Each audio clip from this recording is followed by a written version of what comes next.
Oi, Chico, consegui abrir aqui, ó. Tava Ah, ajudando os outros obrigado. grupos. Vou te passar Obrigado. aqui e aí tu toca, pode ser? Pode ser. Boa tarde, pessoal.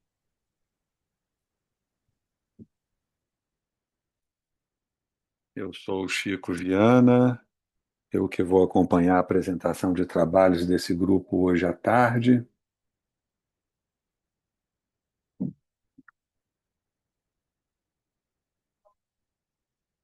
Nossa apresentação deve iniciar por volta das 2h15, ou seja, temos aí alguns minutos para poder fazer a verificação se todo mundo está conseguindo nos ouvir corretamente, se as pessoas que vão apresentar trabalho estão com seus trabalhos já organizados. Se alguém tiver alguma dúvida, basta nos informar. Temos lá ó, um grupão do povo lá do Mato Grosso, da Federal. Anaí Bruneto, tudo bom?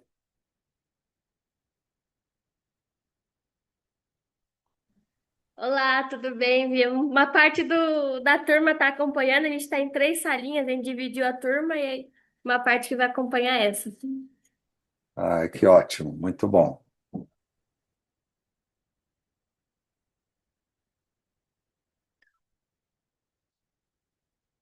Eu tenho aqui a informação de três grupos que vão apresentar. Deixa eu ver. Ana Clara Santos Xavier já está aqui. Depois, a Karina, Karina de Souza também parece que já está aqui. Maria Eduarda também sim. E eu tenho um outro grupo do qual eu não tenho nem o nome do autor, nem o número. Parece que não houve uma confirmação. Tem alguém que esperava apresentar e que não são esses três que eu falei, a Maria Eduarda, a Karina e a Ana Clara?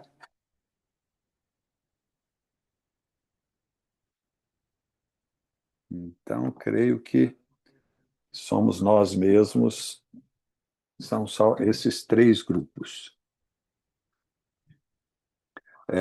A orientação é que a gente faça as apresentações seguindo a mesma ordem que estão aqui. Então, seria primeiro Ana Clara, depois Karina e depois Maria Eduarda. A ideia é que façamos as três apresentações e, ao final, a gente faça uma conversa, uma discussão, esclarecimentos e discussão com os demais participantes do grupo, tá bom? Hoje pela manhã, quatro pessoas entraram na sala de espera. Mas por que que tem sala de espera? O que que é isso? Ah, tá, eu vou admitir elas aqui. Pronto. Estamos com um grupo grande aqui. É, hoje pela manhã, né, tivemos três apresentações fantásticas. Eu acompanhei a primeira com o professor Reinaldo, depois foi como é que ela chama, gente? Esqueci agora o nome dela.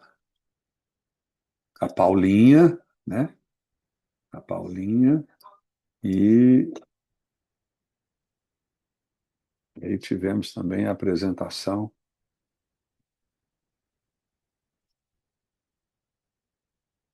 Todas as três apresentações trouxeram contribuições muito interessantes, né? E é bom que a gente tente fazer as articulações com a nossa preocupação aqui no campo da saúde mental, clínica e os cuidados psicossociais, né? Eu acho que o Reinaldo trouxe uma preocupação muito grande em relação à saúde mental, inclusive dos usuários hoje das diversas plataformas, né? E a Paulinha trouxe todas as questões relativas à nossa articulação com o movimento social, né, do tamanho que é o MST, né?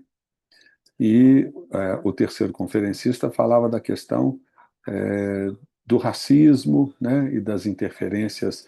Inclusive, podemos fazer aí uma articulação com o Reinaldo, quando ele coloca exatamente que as nossas plataformas, muitas vezes, têm como referência, né, uma população europeia, branca, né, com valores completamente distintos, inclusive da nossa população, e o como que tudo isso pode estar interferindo, né, nas modelações que essas plataformas fazem dos nossos interesses, dos nossos desejos e tudo mais.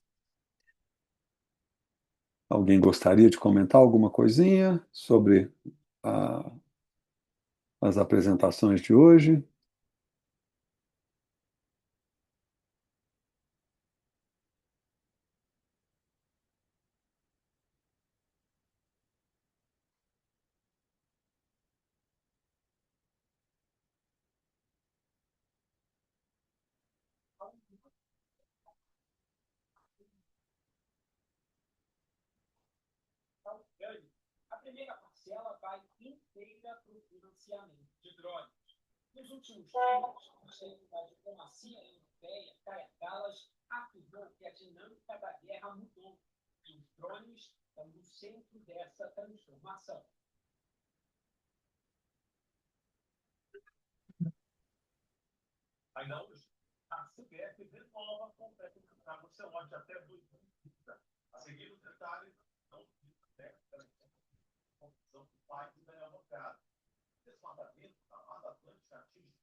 Já temos 16 participantes no nosso grupo. Penso que a gente já pode. Ana Clara, você seria a primeira na apresentação. Tá tudo certo para você? Tem alguma dúvida? Precisa de ajuda de alguma coisa? Tá tudo certinho. Para compartilhar é só compartilhar aqui, né? Isso. Boa tarde. Eu vou compartilhar aqui por aí.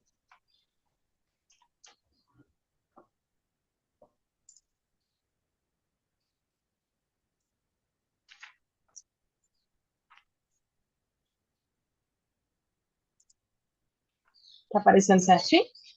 Sim? Tá todo mundo Perfeito. vendo? Isso. Essa coisa aqui em cima tá aparecendo do Zoom? Como Acho que assim? não. Não estou entendendo. Ah, Não, é que tem uma coisa do Zoom aqui, mas eu estava na dúvida se aparece. Mas acho que tá certinho. Bom, eu vou iniciar então. É, Boa tarde, pessoal. Meu nome é Clara. Hoje eu vim apresentar um pouco sobre o trabalho Oficinas Terapêuticas em Humanidade Internacional em Saúde Mental, Vivências e Reflexões como Oficineiras. Esse trabalho está como coautoria também de uma amiga, parceira, Laura Pereira Lima Batista, mas ela está apresentando outro trabalho hoje. Para iniciar um pouco a apresentação, eu queria falar um pouquinho sobre a reforma psiquiátrica e a luta antimanicomial no Brasil. Ambos os temas muito já bem consolidados, né?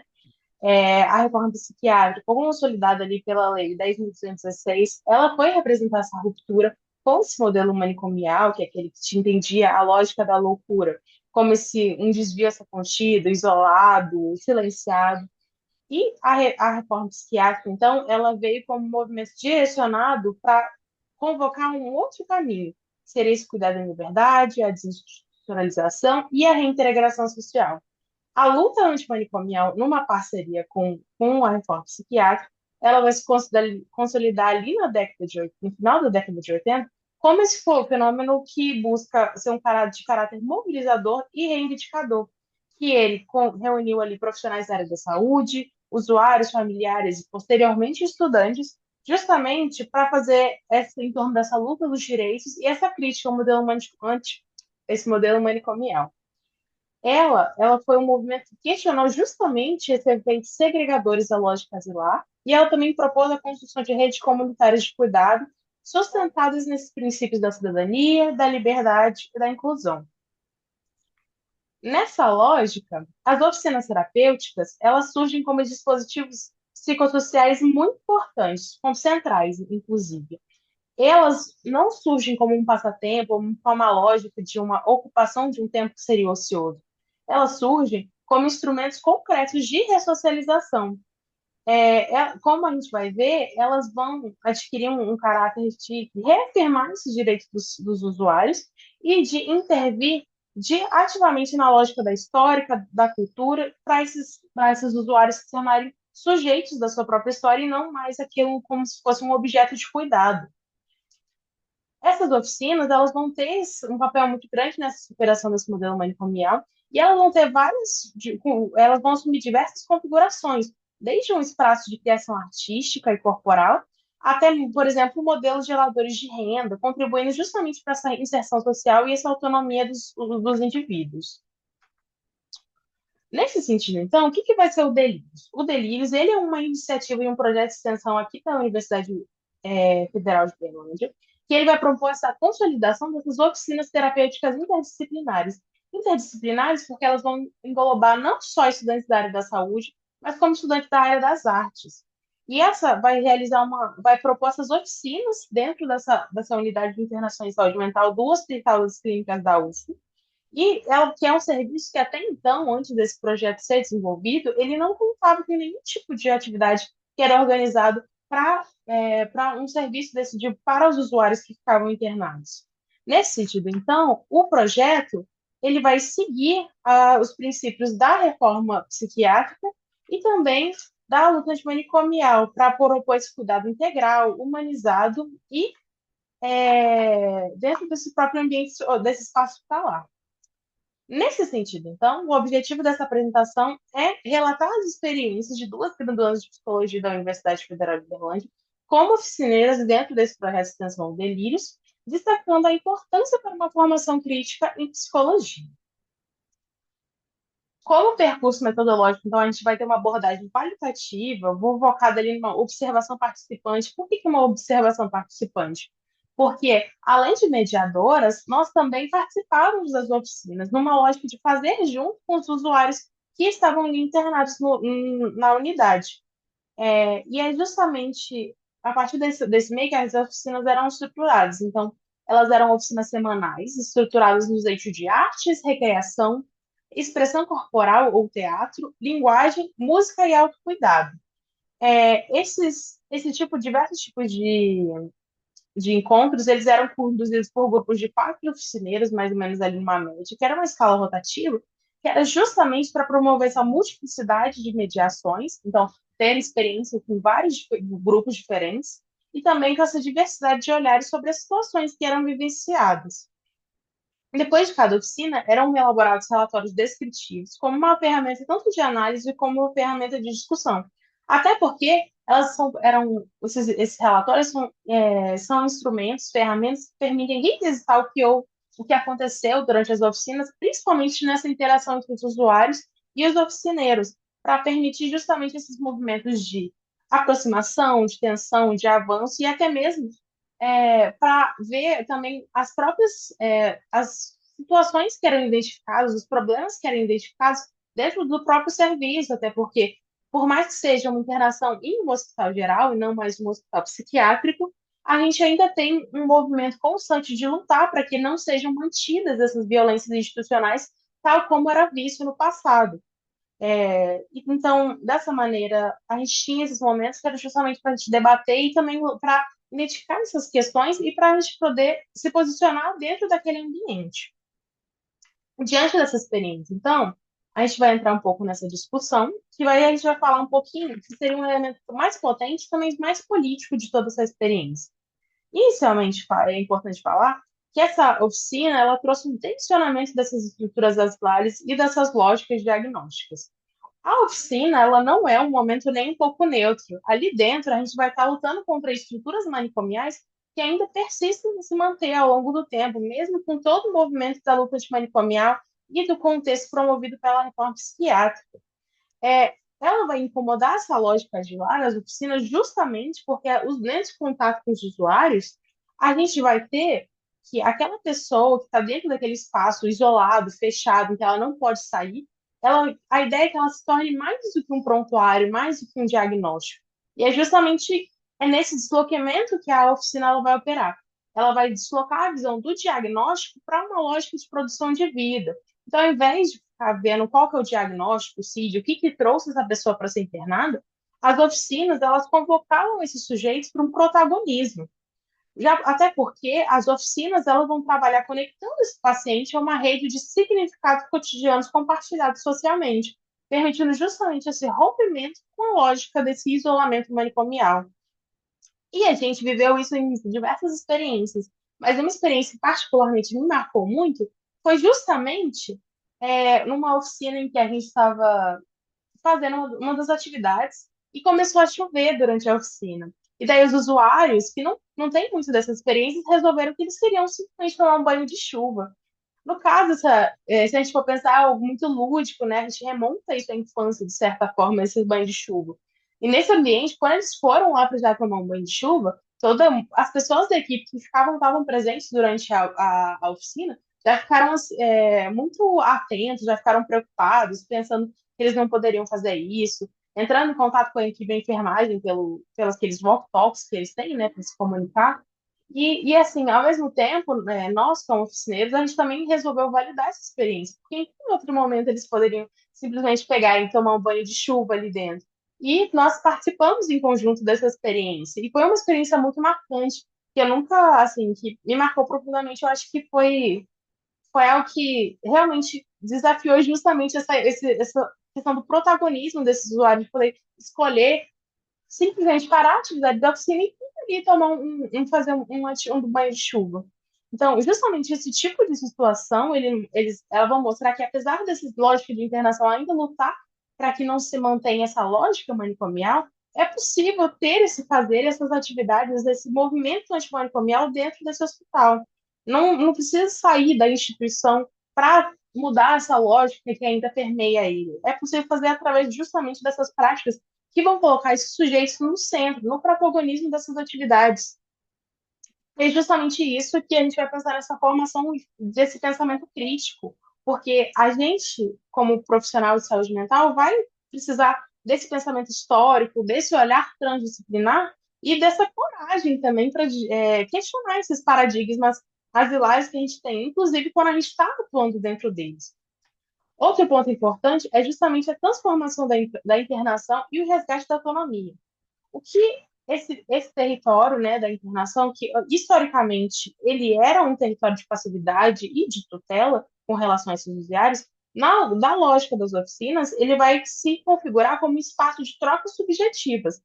E esses usuários, eles então podiam escolher atividades, eles podiam também propor temas, o que a gente mudava também as atividades, porque a gente levava atividades no dia a dia, estruturava uma oficina, mas a gente também tinha abertura para escutar o que esses usuários traziam. E eles também podiam colaborar entre si. Então, eles assumiam uma posição muito mais ativa do que a lógica hospitalar convencional, ela geralmente permite. E não só isso, mas esse resgate da própria autonomia, principalmente quando a gente tem numa unidade psiquiátrica, esses pequenos atos de protagonismo são justamente atos de resistência. Então, agora eles podem escolher as atividades que eles querem fazer, escolher a própria música que eles querem ouvir. Porque, por exemplo, muitas pessoas querem ouvir músicas que às vezes têm algumas palavras que eles não consideram, as pessoas da equipe não consideram ideais, ou músicas que relatam situações de violência que muitas vezes estavam presentes dentro da realidade desses usuários antes dele entrarem. Então, nesses momentos das oficinas, a gente conseguia meio que subverter um pouco essa lógica e permitir que eles pudessem ter esse momento de escolher a música, de recusar uma atividade, propor outra. Então, essas questões, em outros espaços, seriam algo insignificante, de certa forma, dentro desse ambiente se mostra muito como um processo emancipatório mesmo, que as pessoas se reconhecendo sujeitos sendo capazes de fazer escolhas. E, como um outro ponto muito importante, seria justamente esse impacto na formação. Porque esse tipo de extensão, ela colocou a gente diante de questões que a sala de aula, trazendo sua teoria, ela não teria como provocar, porque é uma experiência prática que a gente se depara com a realidade dos serviços de saúde mental, principalmente nesse serviço em que é internação e de isolamento. Então, a gente entende que a teoria ela vai para um outro espaço quando a gente tem essas experiências práticas, porque elas estão ancoradas numa história, num rosto, numa vivência, num encontro com outro sujeito. E a partir desses Você tem mais encontros com 5 esses outros minutos. sujeitos, certinho, que esse encontro com esses outros sujeitos, que a gente aprende que esse ato de cuidado também vai ser um ato muito político. Então, para concluir minha fala, a gente vai entender que as oficinas terapêuticas elas vão transcender esse fazer técnico. Elas são instrumentos de desconstrução desses paradigmas asilares e dessa efetivação de práticas inclusivas. Então, elas são uma praxis ética que vai caber não só, ela vai se iniciar, de certa forma, no academicismo, que vai se iniciar dentro desse ambiente da universidade, das insatisfações quando a gente se depara com a teoria, mas ela não vai ficar apenas dentro dele, porque a gente vai tomar um aspecto da realidade nesse espaço da internação para mudar uma lógica, produzir um cuidado, um acolhimento mais humanizado. E é justamente por isso também que a gente aprende também que essa liberdade ela é muito mais do que um direito jurídico, que a gente vê essa Constituição em outros esses elementos legislativos.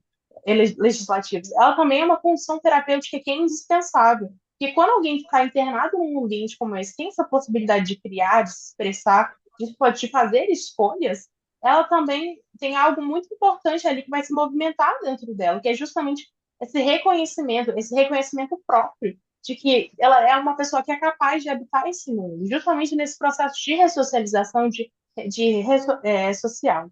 E é justamente por isso também que o psicólogo, e não só o psicólogo, mas a gente está falando um pouco da psicologia por causa da nossa formação, né? Ele vai emergir dessa formação não apenas como alguém que aplica técnicas, que aplica instrumentos, mas como um agente político, principalmente como um agente político que tem que estar comprometido nesse fortalecimento das políticas públicas de saúde mental, na luta antimanicomial e com a defesa do SUS. E, por fim, até para dialogar com a temática do evento, a gente pode deixar uma pergunta assim, para finalizar, que é como que a gente pode promover esses sonhos, então, dentro de uma internação psiquiátrica? Então, talvez uma possível resposta seja justamente que sonhar esse ato de resistência, né? E que a psicologia, quando ela tem esse compromisso social, principalmente com esse compromisso social está presente na formação dos futuros profissionais, ela se torna um ato que permite essa construção de futuros possíveis. Então, é isso. Essas são as minhas referências. Muito obrigada. Muito obrigado, Ana Clara. Só reforçando, então, vocês viram que eu, pouco antes de completar o prazo, 5 minutos antes, eu avisei a Ana Clara, então vou fazer isso com as outras pessoas também, para que a gente possa, ao final, ter um tempo legal para fazer a nossa conversa sobre os diversos trabalhos. Em segundo lugar, agora vou chamar a Carina Fernandes da Silva Souza, que vai apresentar os impactos da atuação da agente comunitária de saúde na promoção da saúde física e mental no território de atuação. Boa tarde, pessoal. Só vou colocar aqui o meu trabalho para apresentar para vocês. Só um momentinho.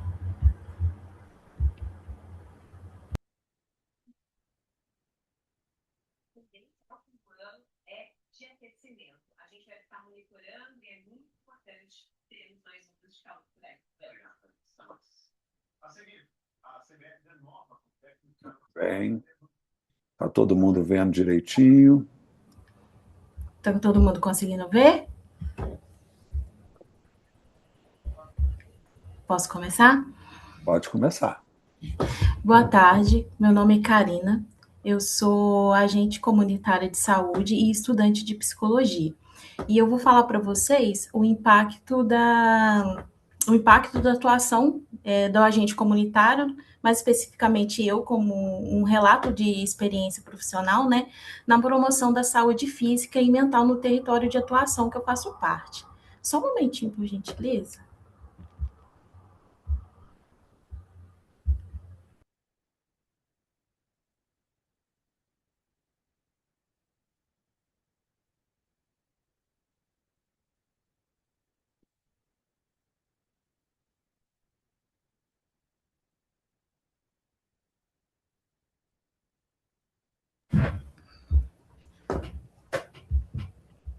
Então, para dar início à minha apresentação, eu gostaria de dar uma introdução sobre o que é a atenção primária à saúde, né, que a gente chama de APS.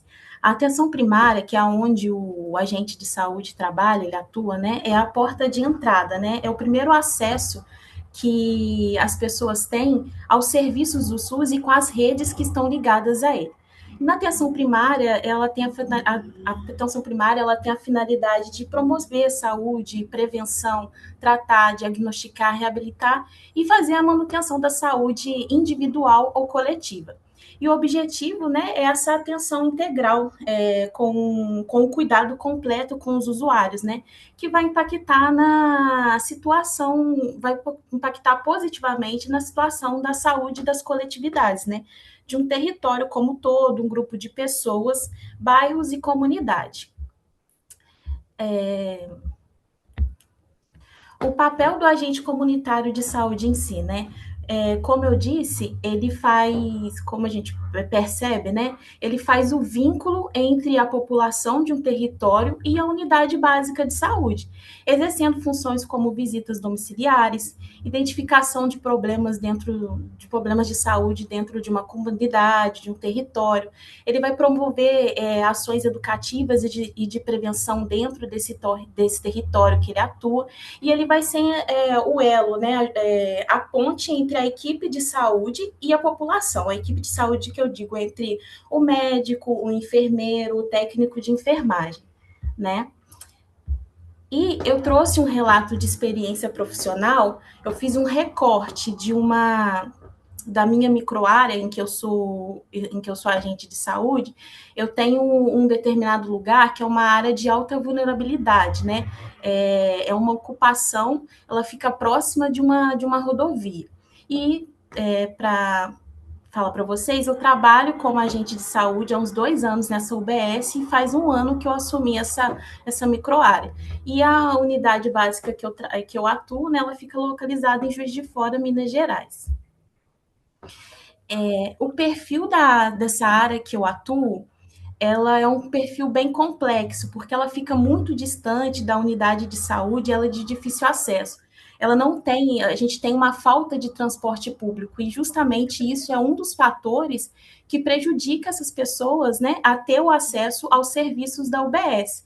Então, por exemplo, a falta de transporte, tanto para eles irem até o UBS, tanto para mim também chegar nesse local, é bem, bem difícil. É um perfil também que contém pessoas pretas e pardas, um alto índice de analfabetismo, baixa renda, casos de abandono escolar e violação de direitos e também moradias precárias.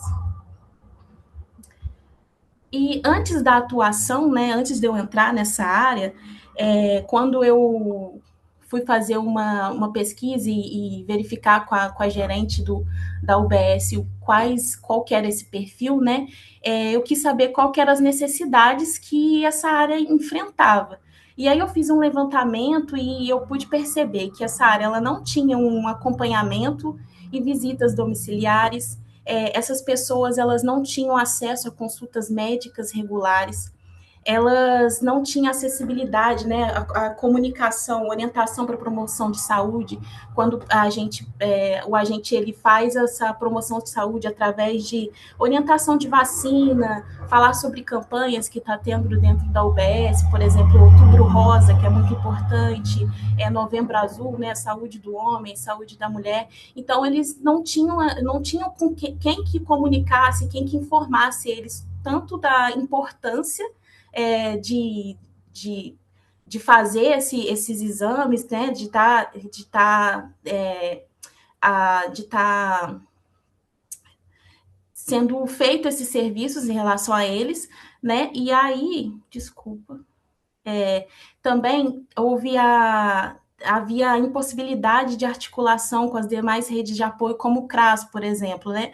Muitos ali, eles não tinham benefícios de direitos, né? E eles também eram muito dificultosos eles chegarem e irem até o CRAS também, que é uma área muito distante para eles poderem ir, e aí eles acabam quando precisava de atualizar um CAD único, por exemplo, não tinha como, por causa dessa distância, muitos estavam com um cadastro desatualizado.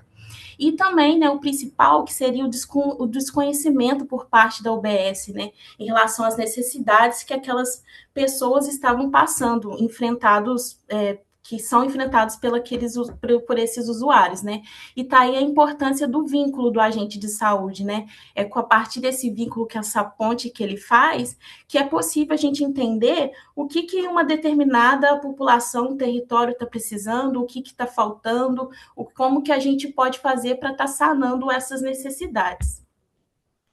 E aí, após esse meu vínculo, né, com eles, eu pude perceber que a gente teve um fortalecimento, né, desse vínculo mesmo com a unidade básica de saúde. Eu pude conhecer melhor as demandas que eles que precisavam ser sanadas, né? Eles passaram a ter acompanhamento regulares e visitas regulares, né? Que o papel do agente de saúde é você ir mensalmente na casa da pessoa, perguntar como ela está, olhar um cartão de vacina, ver o que essa pessoa está precisando, né? E acesso a consultas médicas, porque antes, quando eles não tinham agente de saúde nesse território, eles vinham na UBS, né? Das vezes que eles iam, somente para renovação de receita. E assim, a renovação de receita, muitos lá têm casos de hipertensão e diabetes, é de 6 em 6 meses. Então, nesse período de que eles renovam a receita e passam 6 meses sem ir à unidade de saúde, eles ficavam totalmente desamparados, não tinham uma consulta, alguém para marcar uma consulta de mais tempo para eles poderem, o médico passar um exame de sangue, propor um encaminhamento para determinadas especialidades, né, caso haja uma situação mais crítica. E teve acesso aos mais dispositivos da rede pública, como o CRAS, né? Onde alguns deles conseguiram benefícios, né? E um atendimento a usuários com saúde mental fragilizada mais complexa, né? Com um grau mais complexo, né? Aí houve, com a atuação, conseguiu a gente estar acompanhando melhor essas pessoas, né? E eventos educativos sobre saúde mental e no território, física e mental no território. Eu propus uma vez que fosse feito um evento onde fosse dentro do território, né, do território deles, para eles se sentirem mais inclusos, né, pertencentes àquele fizessem parte mesmo da população ali do bairro, onde a UBS reside. E desses eventos foi muito interessante que muitos deles trazem, devido, né, à baixa escolaridade, assim, a falta de acesso à comunicação, eles não sabiam nomear sintomas que eles sentiam. Então, achei muito interessante de pegar as falas deles, né, e fazer com que a gente fizesse uma dinâmica, e cada fala que cada um relatou para mim, o médico ou o psicólogo ia informando para eles, olha, essa sua fala se refere a um caso de hipertensão, isso daqui se refere a um caso de diabetes, essa sua fala se refere a um caso de saúde mental. Então, para eles poderem entender, né, e ter conhecimento sobre as questões de saúde, né? E aí eu trouxe uma análise de um caso, 2 casos, na verdade. O primeiro caso é uma mulher que ela é residente dessa área de ocupação. Ela é uma mulher preta de 56 anos, baixa renda. ela é analfabeta e com moradia e alimentação precárias. E ela não sabia, assim, os direitos que ela tinha, né, de benefício, que aí seria uma falha até do serviço público, né, de essas pessoas estão tão à margem, né, da sociedade que acabam sendo esquecidas. E ela era muito resistente, assim, no fato de se abrir para mim e falar de coisas que ela estava precisando, que ela estava necessitando. E 5 aí minutos. que eu até compreendo que devido à situação dela. E aí, com isso, aconteceu um forte vínculo entre eu e ela foi encaminhada para o CRAS e ela conseguiu receber, por exemplo, o Bolsa Família. E aí eu tenho também caso de uma outra usuária que ela não era residente de Juiz de Fora e ela foi morar nessa ocupação. E após ela fazia tratamento psiquiátrico na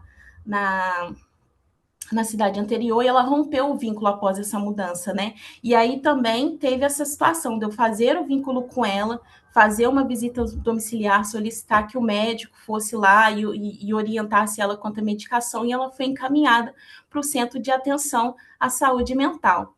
E aí o que eu quero deixar em relação ao tema do simpósio é que a importância da escuta e desse senso comunitário, né? O vínculo é muito importante, se fazer presente ali, escutar o que essas pessoas necessitam, né? E compreender que a doença, e compreender que saúde, na verdade, ela não é só a ausência de doença e de enfermidade, né? Depende também do bem-estar físico, mental e social, que é o caso dessas pessoas, né? Que o meio, os fenômenos sociais podem impedir que elas tenham uma saúde mental, uma boa saúde mental, uma boa saúde física. E é isso, eu fecho para reforçar, né, uma frase até do Ministério da Saúde que eu trouxe, que é necessário, né, analisar o corpo, a mente, até mesmo o contexto social no qual o indivíduo está inserido, para conceituar melhor o estado de saúde de uma pessoa. E eu agradeço a oportunidade de vocês ouvirem a minha fala e a participação nesse simpósio. Muito obrigada. Muito obrigado, Karina. Muito legal a sua apresentação. Eu que agradeço. Agora, vamos à apresentação da Maria Eduarda. Maria Eduarda. Nossa Senhora. Gente, desculpa. A veeira é um problema sério. As letras ficam pequenininhas demais da conta. Oi, Maria Eduarda Oliveira. Vamos lá, Maria Eduarda. Maria Eduarda vai apresentar sobre vocês estão me ouvindo porta bem? giratória na RAPS entre fragilidades da rede, sobrecarga do cidadão, do cuidado e persistência da lógica manicomial.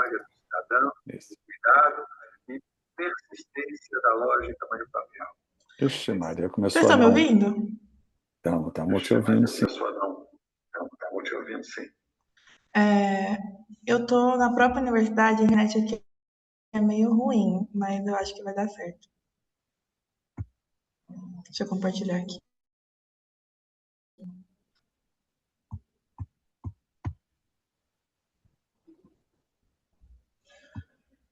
Acho que ela tem que tirar Ah, já deu certo. Já deu certo.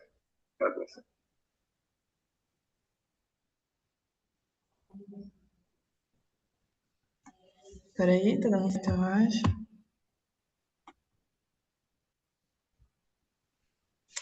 Peraí que travou.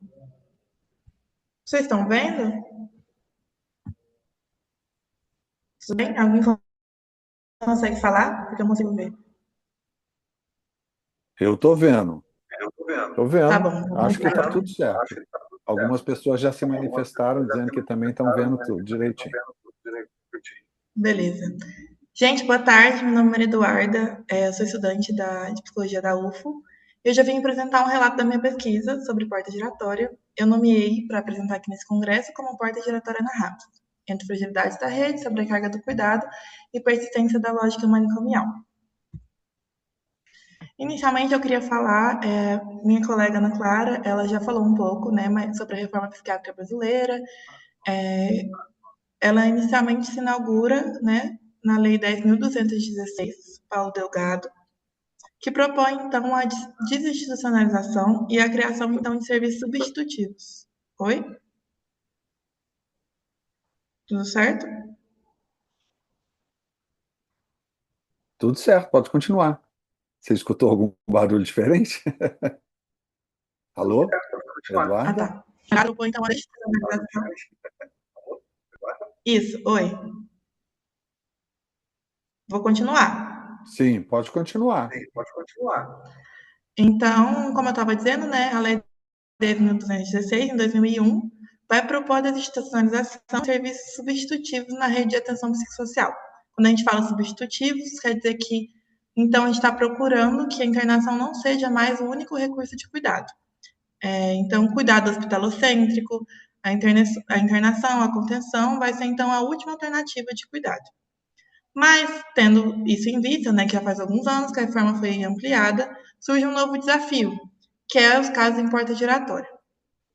Embora ainda não exista, então, um consenso na caracterização desse fenômeno, o critério que a gente mais utiliza para definir o que é um caso em porta giratória seria a frequência de 2 ou mais internações vivenciadas pelo indivíduo num período de 1 ano. Então, ele vai e volta, por isso esse nome porta giratória. E esse fenômeno, então, vai evidenciar para a gente que tem fragilidades na reforma, tem fragilidades na rede, e como a lógica manicomial ainda persiste nas estratégias de cuidado na saúde mental pública. Dando continuidade, né? O objetivo da minha pesquisa foi, então, compreender os fatores biopsicossociais implicados no fenômeno das portas giratórias na rede de atenção, analisando, então, vivências, impasses e estratégias de enfrentamento dos próprios usuários, dos seus familiares e dos seus profissionais de referência. Além disso, a gente também pensou em sanar uma lacuna de produção científica acerca desse tema, principalmente buscando evidenciar, né, o olhar dos próprios envolvidos. De método, inicialmente a seleção dos participantes da pesquisa foi realizada a partir da análise de prontuários de um serviço de internação em um hospital universitário no interior de Minas Gerais. Foram incluídos usuários com 2 ou mais internações no período de 1 ano, tendo em vista 2018 e 2021. Foram utilizadas entrevistas semi-estruturadas, visitas domiciliares e análise de prontuários como instrumento de coleta de dados. A pesquisa foi devidamente aprovada pelo Comitê de Ética em Pesquisa. Então, vai ser uma pesquisa qualitativa de caráter descritivo e exploratório, que utilizou, então, estudos de metodológica. Então, a gente organizou em delimitação dos casos, coleta, análise e, no fim, elaboração de um relatório. Participaram da pesquisa 11 pessoas, entre usuários dos serviços, familiares, majoritariamente mães e profissionais da área. A gente conversou com psicólogos, psiquiatras e um assistente social. Como discussão e resultado, a gente tem que as entrevistas foram realizadas, é importante a gente considerar, né, que as entrevistas foram realizadas em diferentes contextos. Então, a gente fez entrevistas da RAVS, principalmente nos CAPs e nas residências dos participantes. Também houve registro de um caso que não pode ser entrevistado, mas foi considerado na análise, porque a gente não entrevistou o próprio usuário, mas sim a mãe e o seu profissional de referência. E os resultados indicam, então, realmente uma permanência da lógica manicomial, tanto na rede quanto nas famílias. Eu separei 2 passagens que eu acho que refletem muito bem essa persistência.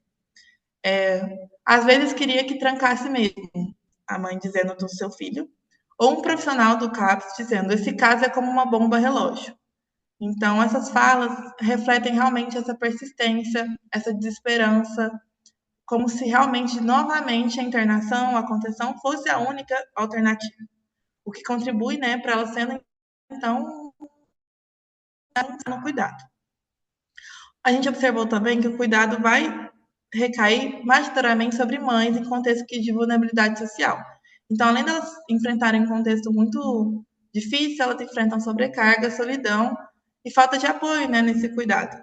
Essas mulheres vivenciam intensamente o impacto do cuidado em saúde mental sem maiores suportes da rede. Então, elas cuidam, mas elas não são cuidadas.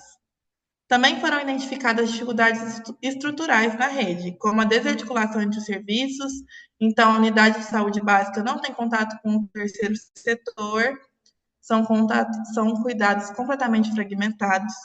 um baixo investimento público na saúde mental e a insuficiência de profissionais. Então, são profissionais sobrecarregados, em muitos casos, que não conseguem, que não têm estratégia e não têm mecanismos que ajudem, porque não tem todos os serviços substitutivos que deveriam ter na rede, o que também contribui para a manutenção desse ciclo de reinternações. E como considerações finais, a gente conclui que a RAPS, né, a Rede de Atenção Psicossocial, apresenta dificuldades importantes e consideráveis para atender os usuários em casos limites e em situações de porta giratória, relacionadas tanto à formação profissional quanto ao sucateamento dos serviços, e principalmente à falta de investimento público. Porque os profissionais podem até ser capacitados, mas sem um amparo da rede fica ainda mais difícil. A porta giratória, então, vai se configurar como um fenômeno complexo que impacta usuários, familiares e os próprios profissionais, evidenciando a necessidade de fortalecimento de uma rede e de ampliação das políticas públicas em saúde mental, isso considerando o maior investimento público. E também para linkar um pouco com o compromisso social, a gente percebe a necessidade, então, da psicologia de se inserir em contextos de luta social e conquistas de melhores condições de cuidado em saúde, não só para os nossos usuários, não só para as pessoas que são beneficiários do serviço, mas para nós como profissionais. Muito obrigada. É isso.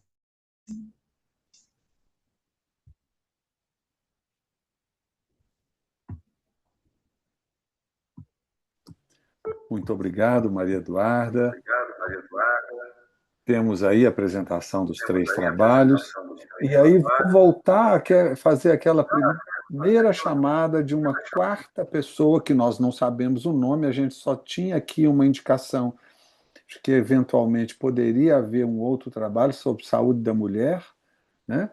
Mas se ninguém se manifestar é porque provavelmente esse trabalho foi colocado aqui, mas existe um outro grupo que também está trabalhando as questões da mulher, pode ser que seja lá que ele esteja, se ela não se manifestou aqui até agora, né? Muito bem.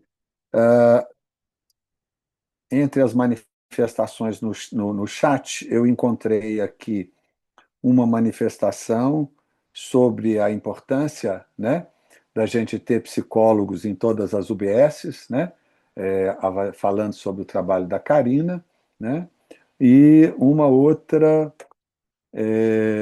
o impacto desse trabalho, não, a própria Karina já respondendo, né, sobre a importância e o impacto desse trabalho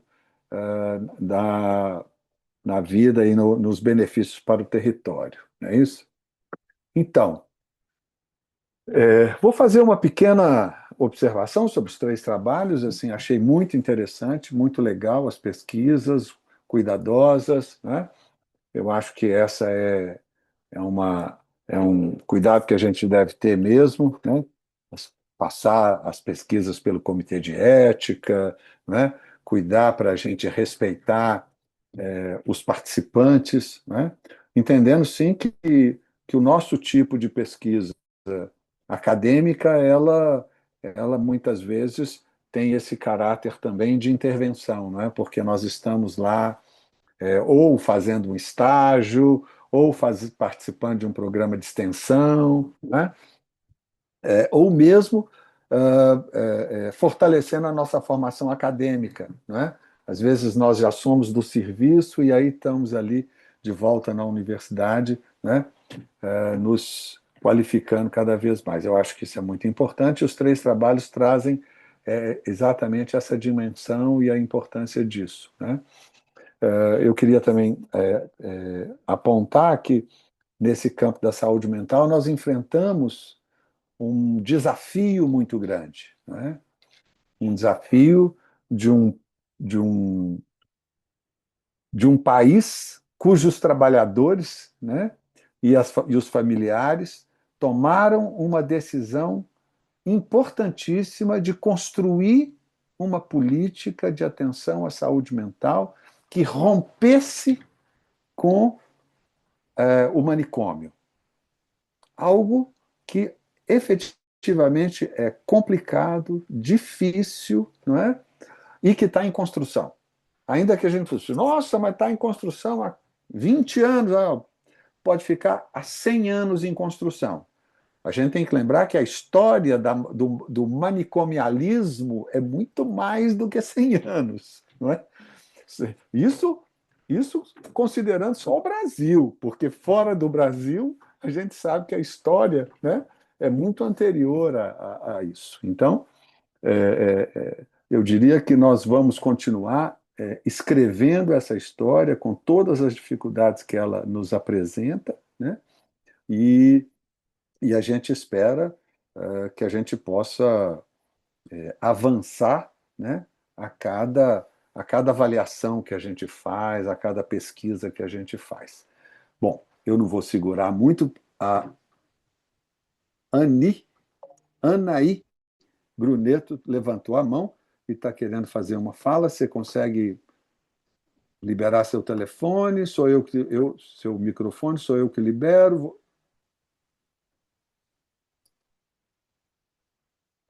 Boa tarde, Já liberei, pronto. boa tarde, tudo bem? Tudo Aqui a bom. gente está uma turma participando desse grupo, né? A turma de psicologia do Pronera, que aqui acontece na Universidade Federal de Mato Grosso.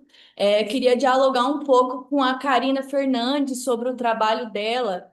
Achei muito interessante, essa importância desse papel que ela tem assumido no território dela, né? De levar informação, de ter esse olhar de cuidado, né, com o nosso povo. Nossa turma aqui ela é constituída por pessoas de assentamentos. Somos da zona rural, então a gente já vem contra essa lógica, né, do sistema que a favela, o povo do campo não pode acessar o ensino superior, né? Então, assim, a gente vê uma carência muito grande nos nossos territórios também do acesso à informação, né? Que são dos seus próprios direitos, né? Eles não sabem como acessar ou acham que é muito burocrático. E como é bonito esse papel que a Karina tem assumido na comunidade dela. A gente também vem para a universidade com esse intuito, né?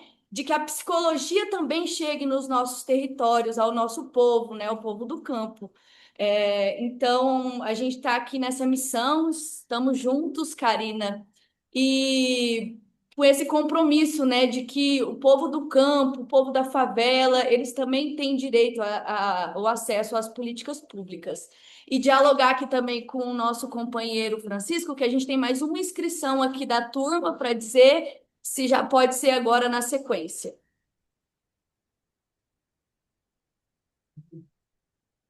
Pode sim, não tem ninguém inscrito, então. Tá. Então, só para mim encerrar aqui, dizer que eu moro num assentamento aqui no estado do Mato Grosso e foi uma luta para que a gente conseguisse ter uma UBS dentro do nosso assentamento. Então, quiçá um dia a gente tenha uma UBS, uma agente comunitária como a Karina e que também tenham psicólogos. A gente está nesse processo para que chegue o acesso, né, nos nossos territórios. Obrigada.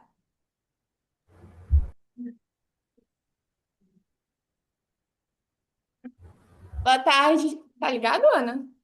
Tá ligado, pode falar. Boa tarde, gente. Eu sou lá do Mato Grosso do Sul. Eu sou do assentamento é, lá da zona rural. E eu fiquei muito. Achei muito legal a apresentação da Karina. Parabenizar, foi uma linda apresentação. Muito E obrigada. lá no assentamento, a gente conta com 9 agentes de saúde que realizam um trabalho muito lindo. A gente tem um SF, que é uma estrutura da saúde da família, né? A gente tem um CRAS rural, mas a gente enxerga no território o quanto a atuação dessas agentes de saúde são importantes. Porque quem faz esse vínculo do paciente com o CRAS, com o SF, são as agentes. E eu falo isso porque a minha mãe né? Então eu vejo a atuação dela de perto que é um processo muito lindo, porque quem vai enxergar a moradia precária, alimentação escassa, o início de ansiedade são os agentes. E como que elas fazem essa ponte e atuam de maneira tão linda e é uma classe muito desvalorizada, entendeu? Então, é uma classe que a gente deveria atribuir muito mais coisas, porque o trabalho é um trabalho muito lindo e muito gratificante de ter no território. Muito obrigado.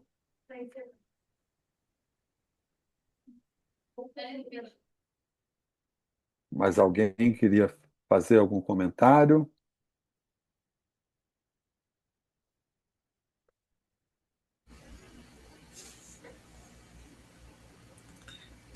Oi, Chico, posso falar? Claro, Miriam. Então, né, eu coloquei ali no chat, né, reforçando assim, né, a importância do psicólogo, né, nas UBSs, porque para mim a Karina vai além do papel de agente de saúde, né? Ela usa todo esse cabedal da psicologia social, para, né, trazer para esse trabalho que ela desenvolve, né, algo, né, bastante especial, né? Acho que faz a diferença, né, Karina?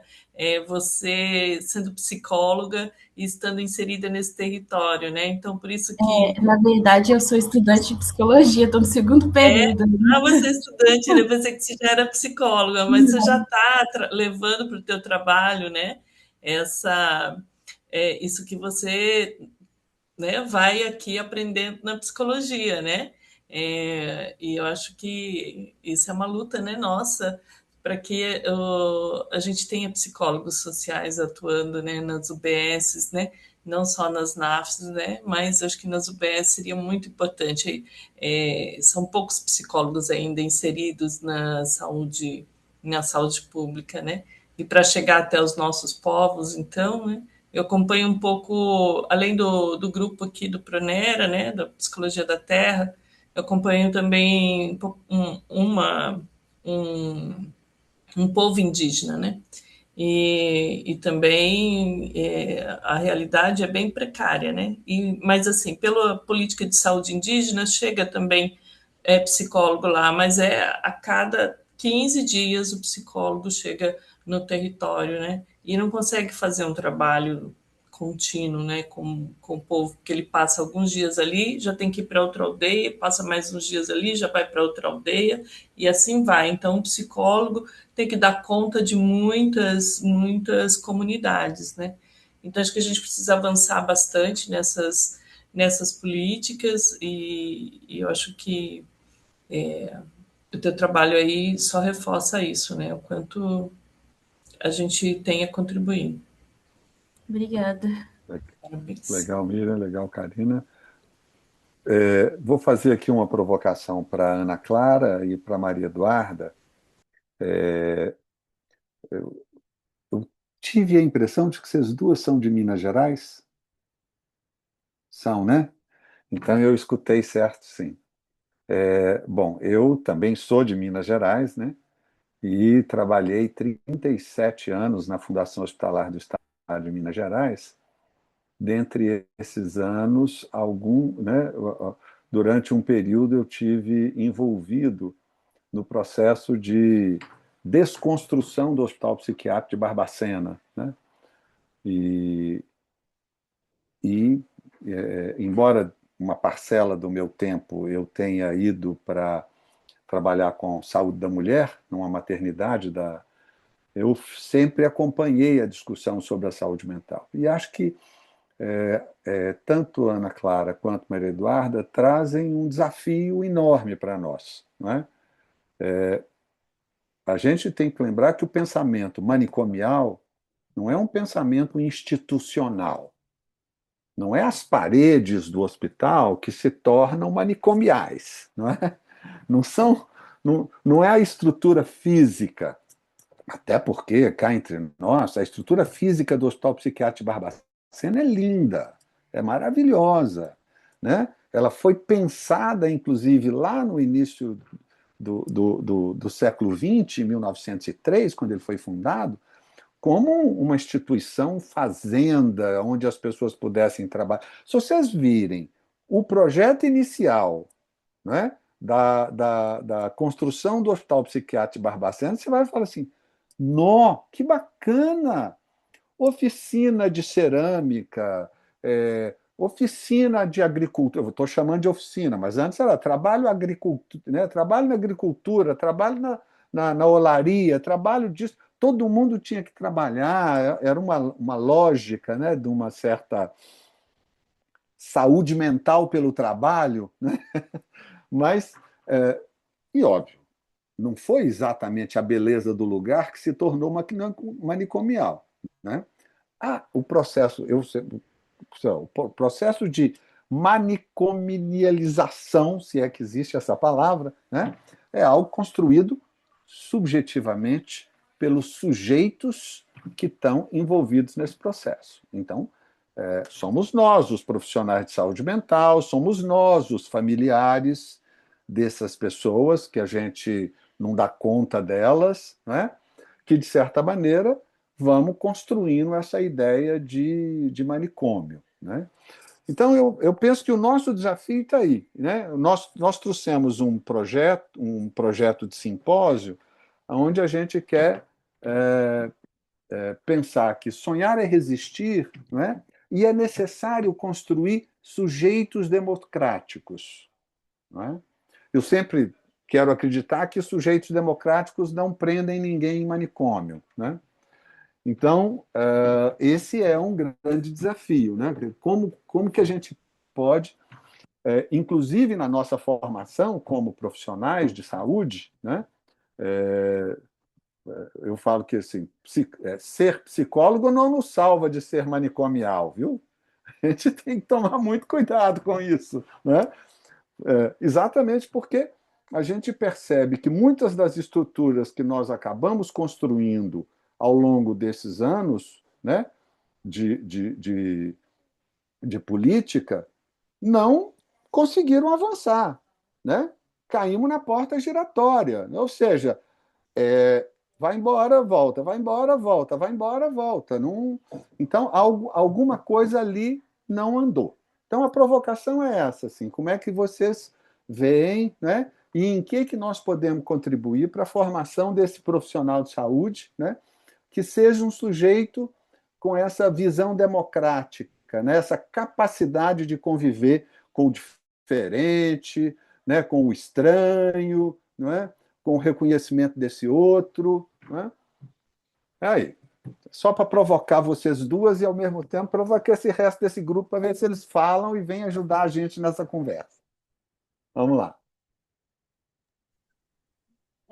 Eu acho que é muito interessante você traz essa ideia do manicômio, esse do manicômio mental, né, igual o Pelbar fala, mas essa lógica está muito presente no próprio serviço. Nesse serviço onde a gente fez esse projeto, né, o Delírio, onde ele atua, eu também estagiei até um tempo atrás, e realmente esse hospital, ele agora é um hospital geral, mas costumeiramente ele costumava ser um hospital psiquiátrico, antes dele se tornar uma unidade de internação em saúde mental. Então, tem todo esse movimento da própria equipe para não cair de novo nessa lógica manicomial, né? E realmente, quando você está num serviço que não tem verba, se você considerar com as outras partes do hospital, o hospital todo está reformando, mas a parte da saúde mental fica ali jogada, de lado, sem nenhum tipo de financiamento, sem melhora. Um serviço com os trabalhadores sobrecarregados, é muito fácil você acabar sendo engolido por essa lógica manicomial de não tentar ser uma resistência ali dentro.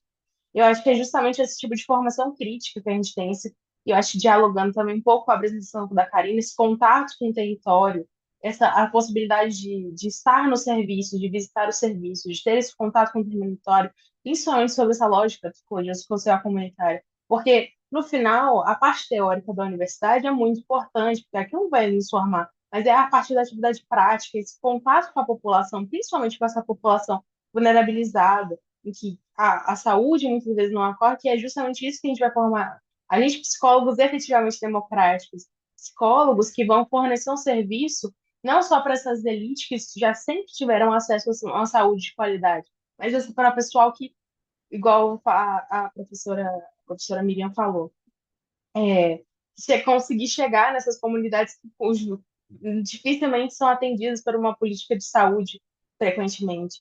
Eu acho que é nisso que a gente tem que focar nessa formação, esse contato com a prática, com o território, com as populações vulnerabilizadas, para tentar entender como nós, como psicólogos, temos que atuar.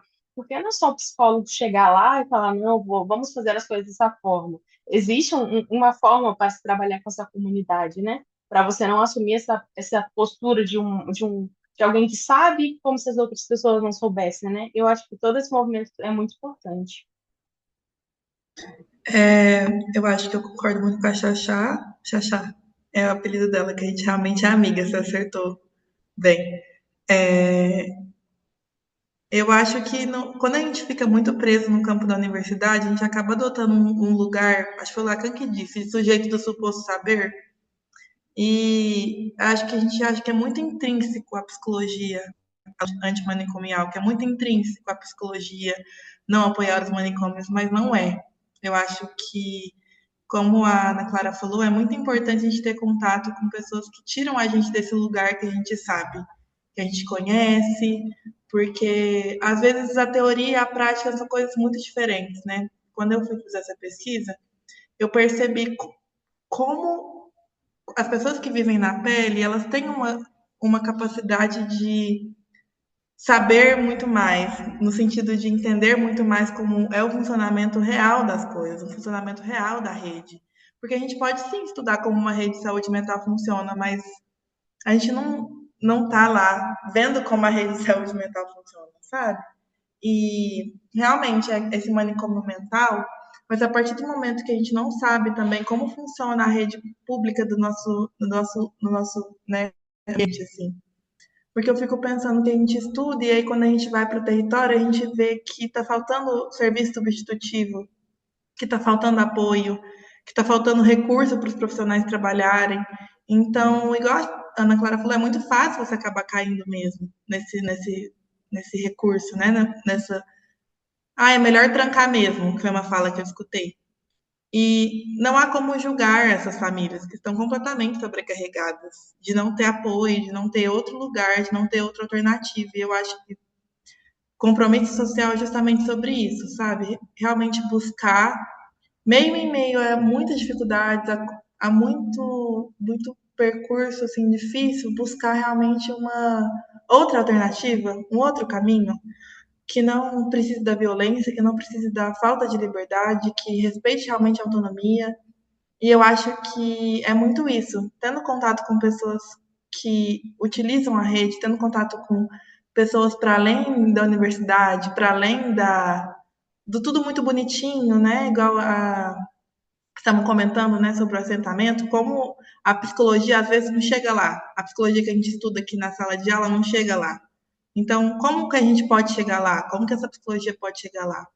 E eu acho que o trabalho que a gente faz com pesquisa, com a Karina, a agente comunitária, e a Ana Clara, com oficinas nesse hospital que é muito manicomial, eu acho que é um jeito da gente conseguir chegar, sabe? Sair um pouco dessa zona que a gente se coloca na universidade e ir para além disso, sabe? E é realmente um movimento muito ativo, porque eu sinto que vai engolindo a gente. É porque eu tenho muita coisa para fazer, porque é muito mais fácil, então vamos trancar essas pessoas, vamos medicalizar essas pessoas.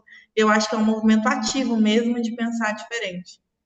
Para além de estudar autores que trabalhem dessa forma, realmente participar de atividades que envolvam luta. O dia 18 de maio, né, eu acredito que está muito aí para ser lembrado, né? Enfim, participar realmente de momentos de luta e diferenciação, né? Porque o manicômio é uma coisa que está aí e não é só as paredes. Acho que é uma frase muito importante. Não são as paredes que transformam um lugar num manicômio, sim as pessoas que podem movimentar esse lugar.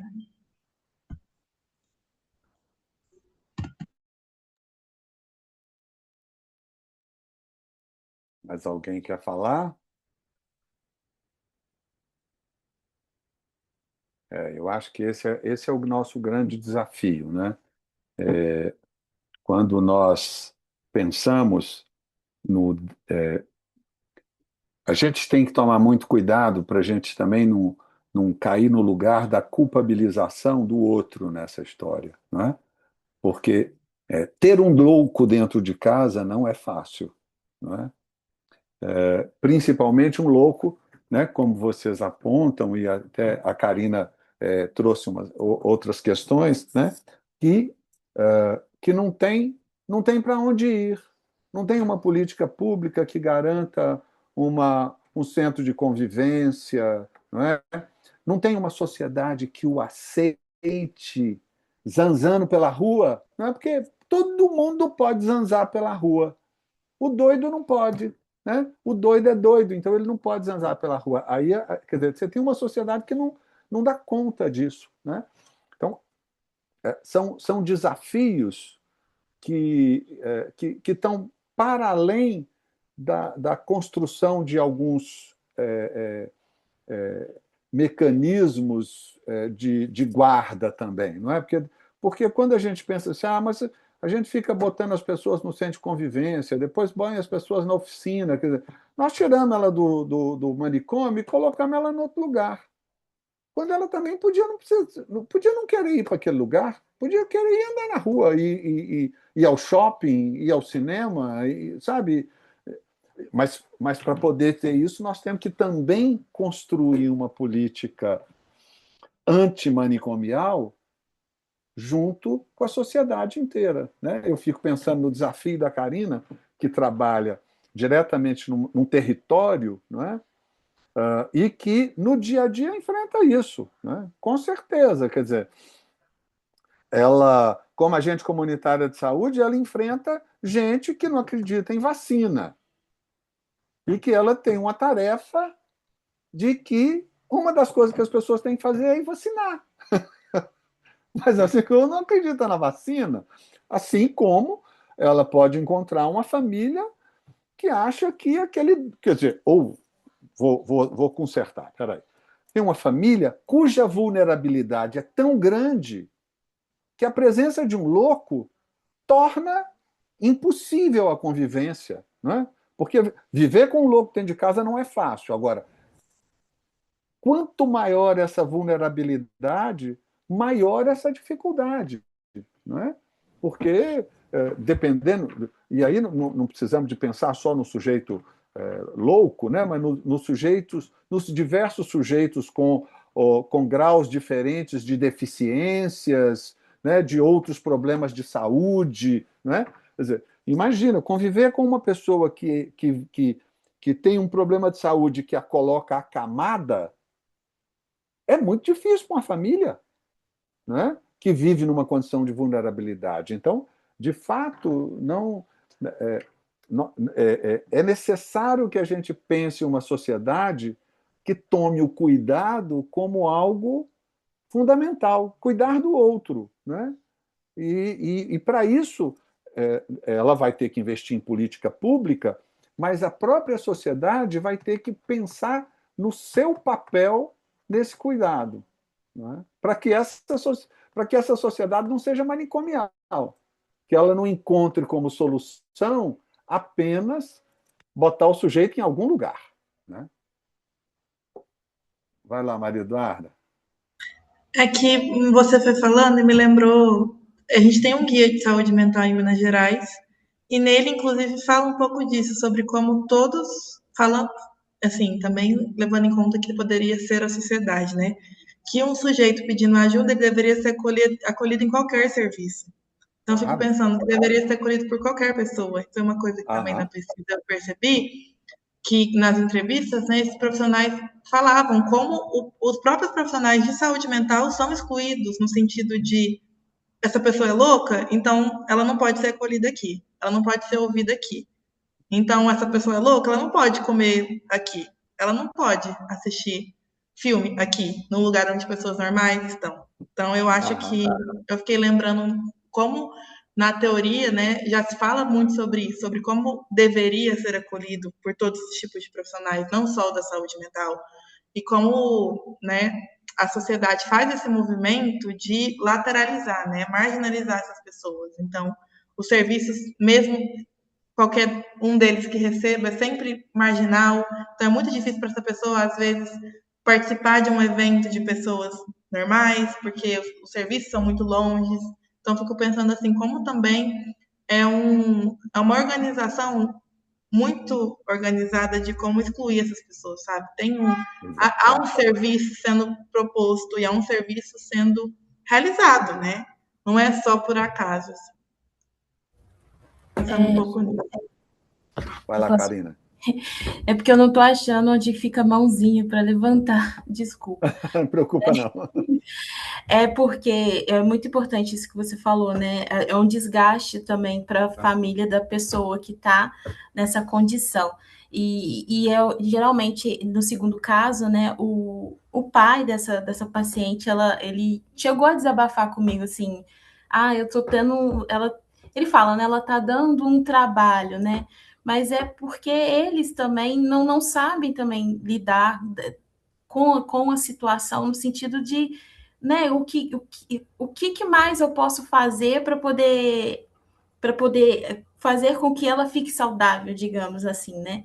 E aí ele fala, a gente já falou com você, a gente já medicou, e é muito difícil também eles entenderem que vai ser um processo que não é rápido também, né? E cai naquela coisa também, que eles merecem cuidado, então eles estão cuidando dela, e quem cuida de quem está cuidando também, né? Outra coisa muito importante, porque o histórico deles, né, todo de uma questão muito vulnerável, de necessidades mesmo. E isso vai impacta, né, na condição física deles nesse sentido. E essa relação também de informação no geral, né, para a população, que você citou da vacina, a gente encontra muitos casos mesmo, assim, de você falar a importância, igual a gente está agora com uma demanda de olhar os cartões das crianças até 5 anos, para poder ver se ela está com o esquema vacinal completinho. E aí, por exemplo, a Covid agora, ela entrou para o calendário de vacinação, ela está sendo obrigatória. Então, devido a essa quantidade de informação falsa, muitas famílias, né, ficam com aquele receio de vacinar, a Covid não vai fazer mal para minha criança.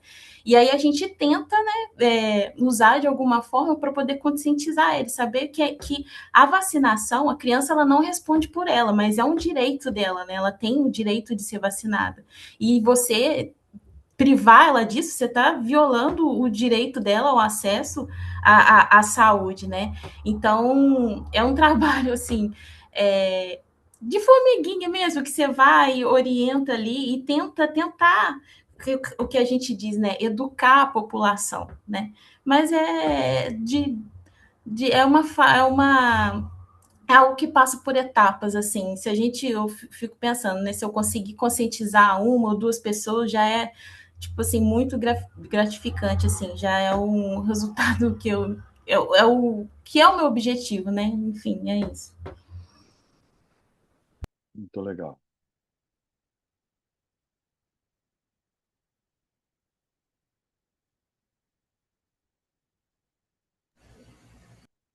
Miriam, vai lá.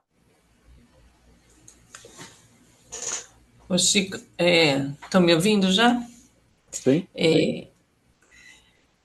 Não é sobre as temáticas de hoje, não, mas é porque é uma expectativa aqui da nossa turma, porque nós estamos procurando os nossos, né, do MST, diz que tinha apresentação de trabalhos do MST também, ou de pessoas que trabalham com MST, e a Ana Bock disse que era esse grupo.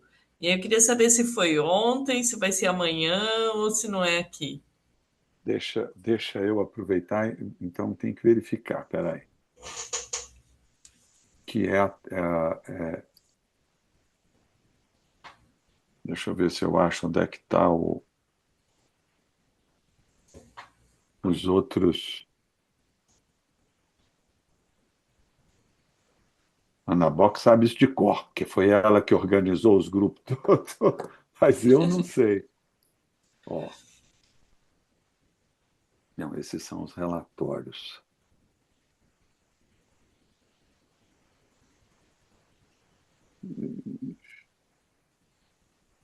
Bom, esse é o grupo 2, o grupo 3 é saúde da mulher. Deixa eu ver o grupo 9 aqui. Os grupos, na verdade, são o mesmo grupo, o mesmo tema, o tempo todo. A cada dia. Isso aqui é crises climáticas, emergências e desastres. O que a gente dividiu por dia apenas para garantir que a gente pudesse ter um grupo que pudesse conversar, pudesse discutir, tivesse pelo menos um tempo depois da apresentação para isso, né? Para não fazer uma apresentação assim de 8, 10 trabalhos, né? Então, Sim. esse aqui é o grupo da saúde mental. Eu estou tentando ver se eu consigo achar. Deixa eu ver, deixa eu perguntar aqui para.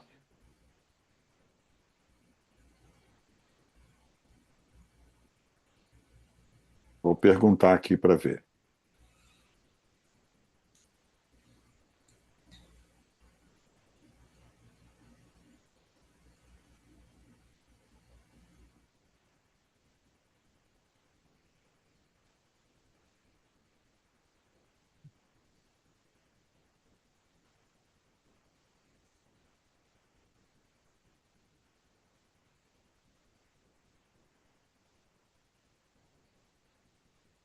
Ver o que ela vai me responder aqui, porque eu não consegui localizar.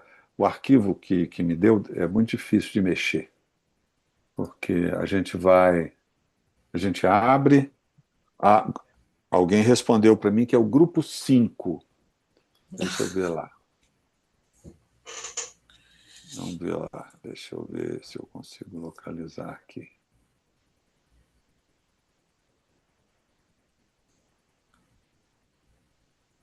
Grupo.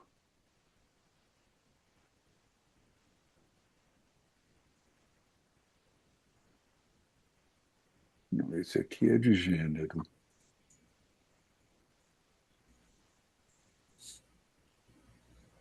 Grupo 5, cadê grupo 5, gente? 8, 7, 9, 8, 2. Não.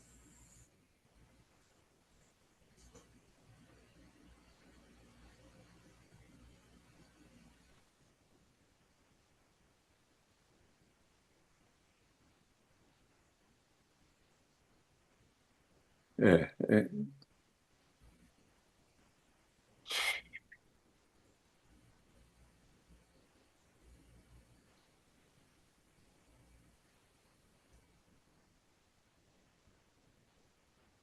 É que eu estou procurando aqui. Vamos ver se eu consigo.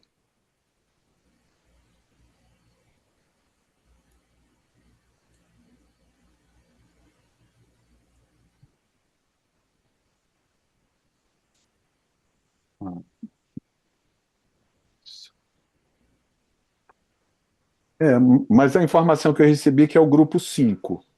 Aí, para você chegar no grupo 5, da mesma maneira que você chegou aqui, Uhum.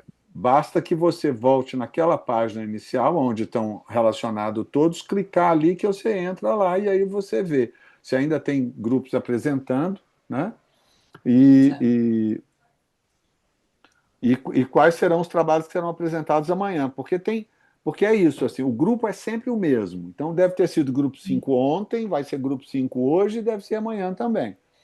A Sim. diferença é só uma questão de que a gente definiu um certo.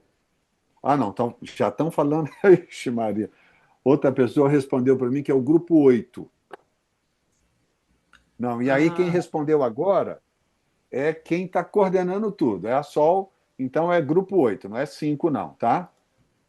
Se você for lá no grupo 8, você vai encontrar o povo. ai, ai. E ontem nós estávamos no 8 e aí não apareceu nada. A Ana falou, vamos para o 2. Aí hoje a gente veio para cá. Ah, Mas eu vou então, inserir aqui. uai, será que aconteceu porque, na verdade, a apresentação dos trabalhos depende do próprio apresentador, né? Aqui mesmo eu tinha quatro grupos, mas só a Maria Eduarda, a Ana Clara e a Karina que apareceram. Tem uma quarta pessoa que eu não tinha nem nome dela, mas eu tinha um título de trabalho. É que às vezes ela não confirmou, né? E tem gente que às Sim. vezes marca, chega, acontece um imprevisto qualquer e aí ela não consegue vir e tal. Mas mas de qualquer maneira, tenta, vai lá Eu na acho que é o unidade. 8 mesmo, porque no É, 8 tá assim, cultura, interculturalidade, migração, território e pertencimento. Já no 5 tá então, raça, interseccionalidade, decolonialidade e desigualdade social. Eu acho que de é, território, né, seria é, o é, 8 mesmo. é o 8 É, mesmo, então, isso mesmo. mas É, tá bom, então. mas pode ser que ontem não tivesse e hoje ainda tem. E amanhã possa Uhum, ter também, né? Porque tudo uhum. depende do número de apresentadores e da disponibilidade dos apresentadores. Tá ok. Muito obrigada, Chico. Nada. Gente, mais alguma questão?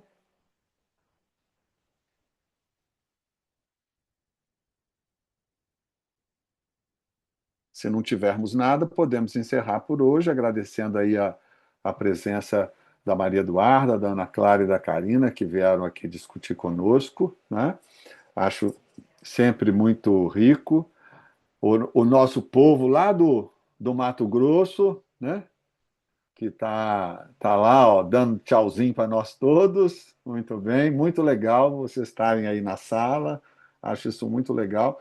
Significa que o nosso grupo é enorme, né? Nós éramos 20 aqui, mais aquela turma toda que está lá. Eu acho que nós somos a sala com o maior número de participantes. Muito legal isso, né? E amanhã, à tarde, continuamos aqui no mesmo horário. Espero que vocês venham também, né? Para a gente ver os trabalhos de amanhã e aí a gente. E não deixem de assistir às conferências, que as conferências estão assim de matar de boas. Está muito bom, está muito bom, né?